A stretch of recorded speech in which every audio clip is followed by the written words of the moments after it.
Alors, à partir de cette vidéo, nous allons voir comment analyser nos données grâce à l'éditeur de requêtes Power Query directement intégré dans Excel. Power Query va nous permettre ici d'automatiser donc l'importation et l'actualisation de nos données. Je vais me servir ici d'un support sur PowerPoint pour vous décrire simplement donc ce qu'est Power Query avant de rentrer dans les manipulations. Donc Power Query est la partie dite d'ETL, donc de Excel. C'est-à-dire que c'est la partie qui va nous permettre ici d'extraire, de transformer et de charger nos données dans Microsoft Excel via des sources de données qui peuvent être donc totalement différentes entre elles.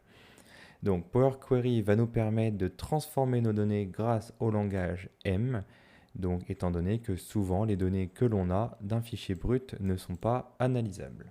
Nous allons donc voir comment nous connecter à des données, les transformer sans modifier la source de données de base. Nous allons aussi utiliser le langage M pour créer nos propres colonnes et nous allons apprendre à automatiser donc l'actualisation de nos données. Il faut savoir que l'étape d'ETL est une étape très importante dans la préparation des données, étant donné que lorsque vous avez un fichier brut, dans la majeure partie des cas, vous ne pouvez pas, dans un premier temps, créer des TCD ou bien un tableau de bord à partir de données qui n'ont pas été retraitées au préalable. Power Query est maintenant intégré par défaut dans Microsoft Excel lors de l'installation, mais vous avez accès donc dans Fichier, puis dans Options tout en bas à gauche. Ici dans Compléments, vous avez ici accès tout en bas ici donc de la fenêtre à l'option Gérer.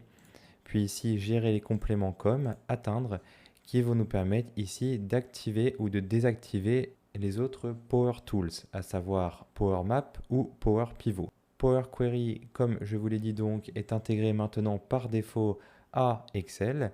Néanmoins, si vous souhaitez activer Power Map et Power Pivot, vous devez passer par le complément comme disponible donc dans les options. Power Query se trouve donc ici dans le ruban Données. Tout à gauche, vous avez accès donc à l'option Obtenir des données, puis ici tout en bas à l'option Lancer l'éditeur Power Query.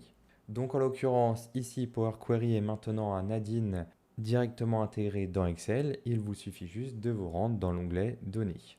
Vous avez accès dans une deuxième partie du ruban Données ici aux requêtes et aux connexions sur vos bases de données en question. Vous allez pouvoir ici donc actualiser vos jeux de données comme vous le souhaitez par la suite.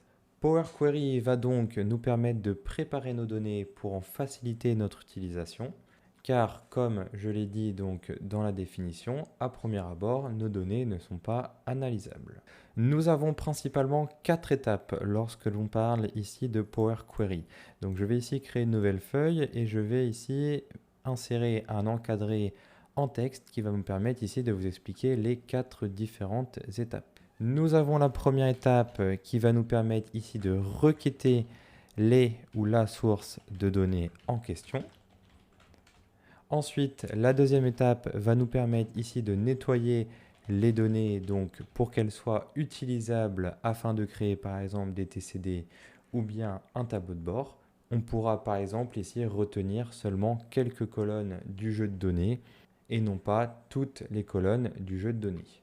L'étape de nettoyage est une étape ici très importante étant donné que lorsque vous allez importer un gros jeu de données sans nettoyer au préalable vos données, vous allez, lorsque vous allez actualiser par la suite votre jeu de données, consommer énormément de puissance machine et ça va vous prendre énormément de temps.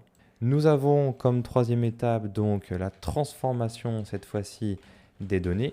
En l'occurrence, il pourra s'agir ici de modifier le type de données des colonnes ou bien tout simplement de créer de nouvelles colonnes. Et enfin, en quatrième temps, nous avons ici le rafraîchissement de nos données. Nous allons ici donc paramétrer une actualisation automatique de nos données.